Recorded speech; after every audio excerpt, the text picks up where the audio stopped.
Betting apps, social మీడియాలో influencers వీళ్ళందరూ కూడా ఇప్పుడు ప్రభావితం చేస్తున్నారు చాలామందిని. అయితే క్షణాల్లో డబ్బులు సంపాదించని ప్రచారం చేస్తుంటే దాన్ని చూసి సామాన్యులు పెట్టుబడి పెడుతున్నారు. చాలా వరకు మోసపోతున్నారు.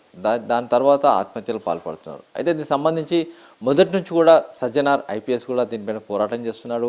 వీటి ట్రాప్లో పడొద్దని కూడా చెప్తున్నారు. ప్రస్తుతానికి సజ్జనార్ మనతో ఉన్నారు. సార్ చెప్పండి, నిజంగా సోషల్ మీడియా ఇన్ఫ్లుయెన్సర్స్ చాలా వరకు ప్రభావితం చేస్తున్నారు, చాలామంది పెట్టుబడి పెడుతున్నారు. మీరు దీని మీద పోరాటం చేస్తున్నారు. ఫర్దర్గా ఏం చెప్పబోతుంది దీనిపైన?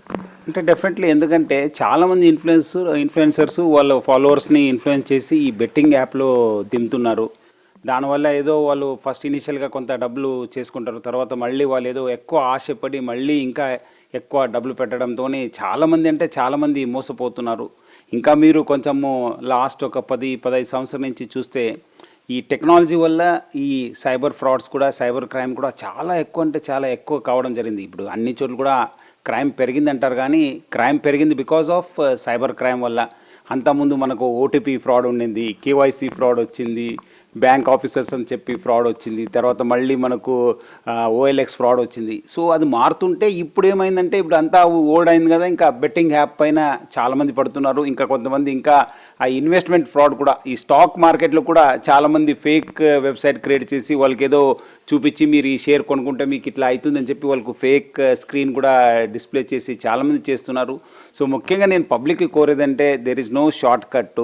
కష్టపడితేనే మనకు డబ్బులు వస్తుంది. మీరేదో ఈ షార్ట్ కట్ మెథడ్లో డబ్బులు పెడితే మనకు వస్తుందని చెప్పి అది అంతా మోసము. మీరెవరు కూడా అలాంటి ఇన్ఫ్లుయెన్సర్స్ చెప్పే మాటలు వినొద్దు, అలాంటి వెబ్సైట్ కూడా విజిట్ చేయొద్దు. ఎందుకంటే సోషల్ మీడియా యూసేజ్ కూడా ఎక్కువ కావడం జరిగింది. సోషల్ మీడియా యూసేజ్ కావడంతో చాలామంది నోటిఫికేషన్స్ వస్తూనే ఉంటావు. ఎక్కడైనా నోటిఫికేషన్ పెడితే చాలు మళ్ళీ మీరు అక్కడ ఆ వెబ్సైట్ పోవడము, మళ్ళీ అక్కడ మీరు అట్రాక్ట్ కావడం కూడా జరుగుతుంది. సో మీరు ఫస్ట్ అవేర్నెస్ తెచ్చుకోవాలి.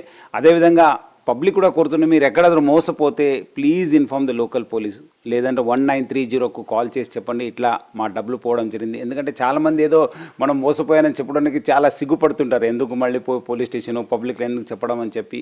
సో మీరు దయచేసి మీకు మోసం జరిగితే ప్లీజ్ అక్కడ దగ్గరున్న పోలీస్ స్టేషన్కి లేదా 1930 కంప్లైంట్ చేయండి. సో దట్ మనకు ఒక డాటా బిల్డప్ అవుతుంది, ఎవరెవరు ఏమేమి మోసం చేస్తున్నారు, ఎవరెవరు ఇన్ఫ్లుయెన్సర్స్ ఇలాంటి చేస్తున్నారు అని చెప్పి.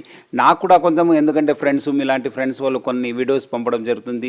సో పబ్లిక్ కూడా ఈ మధ్యలో కూడా చాలా పోస్ట్ చేస్తున్నారు, ఇట్లా మనము చాలా crores of rupees, lakhs of rupees పోగొట్టుకున్నానని చెప్పి. సో దాన్ని మనము కొంచెం ఆసరాగా తీసుకుని, ఎందుకంటే పబ్లిక్ కూడా చూస్తుంటారు నా ట్విట్టర్ అకౌంట్ అని చెప్పి, నేను కూడా పబ్లిక్లో అవేర్నెస్ తీసుకోవడానికి ప్రయత్నం చేస్తున్నాను. చాలా చోట్ల అవేర్నెస్ వచ్చింది, కానీ అక్కడక్కడ మళ్ళీ కొంచెం ఈ ఆశపడి బలి అవుతున్నారు. బెట్టింగ్ యాప్ చూస్తే చాలా వరకు అన్ని బ్యాన్ చేసాము, రిమూవ్ చేసాము, సెంట్రల్ గవర్నమెంట్ చెప్తుంది, ప్రభుత్వాలు చెప్తాయి, కానీ చాలా వరకు మళ్ళీ రోజుకి ఒకటి కొత్త వస్తుంది కదా, దీన్ని ఎట్లా కంట్రోల్ చేయాలి? అదే ఈ సెంట్రల్ గవర్నమెంట్ కూడా మన I4C వాళ్ళు కూడా మనము ఐ థింక్ దే కంటిన్యూస్లీ వాళ్ళు ఈ ఒక వెబ్సైట్ ఏమేమి కొత్తగా వస్తున్నాం అని చెప్పి మనము చూస్తూనే ఉండాలి.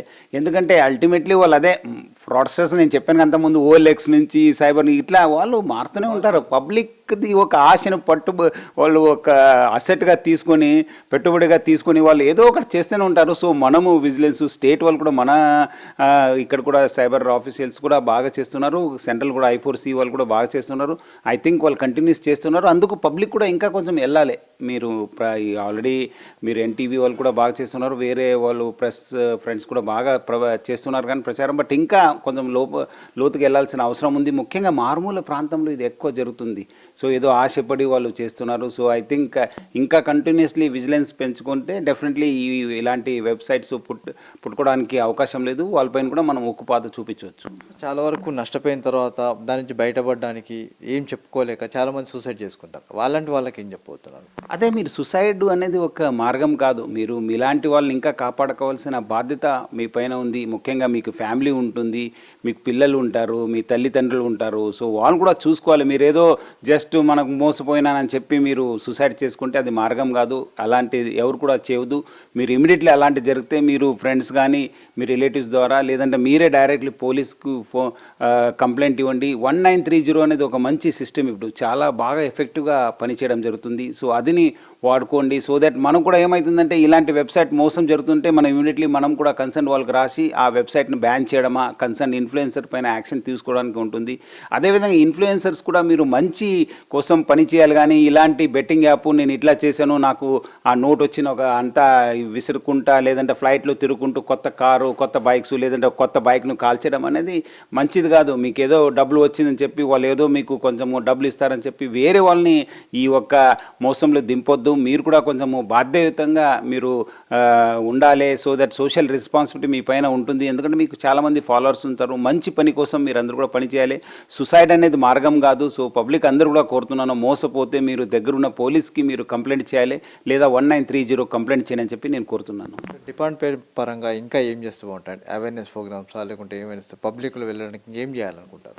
అంటే మనము అంతకుముందు మనము సైబరాబాద్ పోలీస్ కమిషనర్ ఉన్నప్పుడు మనము ఈ కాలనీ వైజు మనము ఊరు వైజ్ కూడా మనము ఆఫీసర్స్ పెట్టడం జరిగింది. వాళ్ళు ప్రతి వారానికి ఒక రోజు పోయి అక్కడ ఆ కమ్యూనిటీలో పోయి ఇట్లా సైబర్ క్రైమ్ జరుగుతున్నామని చెప్పి వాళ్ళు కొంతమంది ఉన్నా ఎంతమంది ఉన్నా అవైలబుల్ మందికి చెప్పేది. సో దట్ అది వేరే వాళ్ళకి రిఫ్లెక్ట్ అయ్యేది. సో అదేవిధంగా కొంత మనము ఉన్న మీ ద్వారా కూడా మనము అయిన కేసెస్ కూడా పబ్లిక్ చెప్పాల్సి ఉంటుంది. ఎందుకంటే చాలామంది చెప్తలేరు, కానీ ఇట్లా కేసు అయింది, ఇట్లా వెబ్సైట్ ద్వారా అయింది, మీరు అందరూ అలర్ట్ ఉండాలని చెప్పి పోలీస్ ఆఫీసర్స్ ఇంకా ఎక్కువ పబ్లిక్లో చెప్పాల్సిన అవసరం ఉంది. అదేవిధంగా పోస్టర్సు ప్లస్ కొంతమంది వాలంటీర్స్ కూడా మనం తయారు చేసి వాళ్ళు కూడా పబ్లిక్లో వెళ్ళి ఇట్లా జరుగుతుందని చెప్పి చెప్పడము. అదేవిధంగా మనం కూడా పోలీస్ ఆఫీషియల్స్ ఎవరున్నారు ఇన్ఫ్లుయెన్సర్స్ కూడా పిలవాలి. ఒకసారి వాళ్ళు కూడా పిలిపించి వాళ్ళకి ఇట్లా మోసం జరుగుతుంది, మీరు కూడా కొంచెం చేయని అని చెప్పి వాళ్ళ హెల్ప్ కూడా మనం కోరితే బాగుంటుంది. సో పబ్లిక్ అవేర్నెస్ అనేది ఇంపార్టెంట్. అప్పుడే మనకు, ఎందుకంటే చాలామందికి ఇప్పుడు మనం ఓఎల్ఎక్స్ ఈ కేవైసీ అన్ని తగ్గినాం, ఎందుకంటే పబ్లిక్లో అవేర్నెస్ వచ్చింది. ఇప్పుడు మొన్నే మన ఆనరబుల్ ప్రైమ్ మినిస్టర్ గారు మాట్లాడారు డిజిటల్ అరెస్ట్ నుంచి. ఇప్పుడు చాలా చోట్ల అవేర్నెస్ వచ్చింది. మనం అంతకుముందు 6 months నుంచి స్టార్ట్ అయింది. నేను ఫస్ట్ టైం అది ట్వీట్ చేసినప్పుడు it was somewhere in March ఒక పిహెచ్డి క్యాండిడేట్కి మోసం కావడం జరిగింది, ఆల్మోస్ట్ 32 lakhs. తర్వాత ఆల్మోస్ట్ ఇప్పుడు సెప్టెంబర్ అక్టోబర్ దాకా వచ్చి ఆనరబుల్ ప్రైమ్ మినిస్టర్ మాట్లాడడంతో కొంచెం డిజిటల్ అరెస్ట్ పైన ఓవరాల్ అన్ని గవర్నమెంట్స్ పోలీస్ ఆఫీసర్స్ కూడా మాట్లాడడం తగ్గిపోయింది.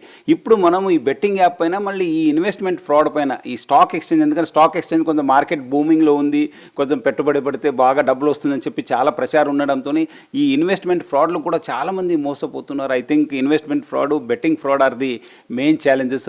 దానిపైన కాన్సన్ట్రేట్ చేస్తే బాగుంటుంది. ఏదైతే ఇన్ఫ్లుయెన్సర్ చెప్పే మాటల్ని పూర్తిగా నమ్మవద్దని చెప్పి కూడా అధికారులు చెప్తారు. అయితే దాంతోపాటుగా బెట్టింగ్ యాప్స్ కూడా ఇప్పుడు చాలా వరకు ఇన్ఫ్లుయెన్సర్స్ దాన్ని వాడుతున్నారు. దాన్ని వాళ్ళ డబ్బుల కోసం, వాళ్ళ ప్రచారం కోసం, వాళ్ళ డబ్బుల కోసం బెట్టింగ్ యాప్స్ ఇచ్చే డబ్బుల కోసం వాళ్ళు ఇన్ఫ్లుయెన్స్ చేయడానికి ప్రయత్నం చేస్తున్నారు. అయితే అలాంటి ట్రాప్లో పడవద్దని చెప్తున్నారు. అయితే ఎవరైనా మోసపోతే మీరు వెంటనే పోలీసుల సమాచారం ఇవ్వండి, 1930కి సమాచారం చెప్పండి.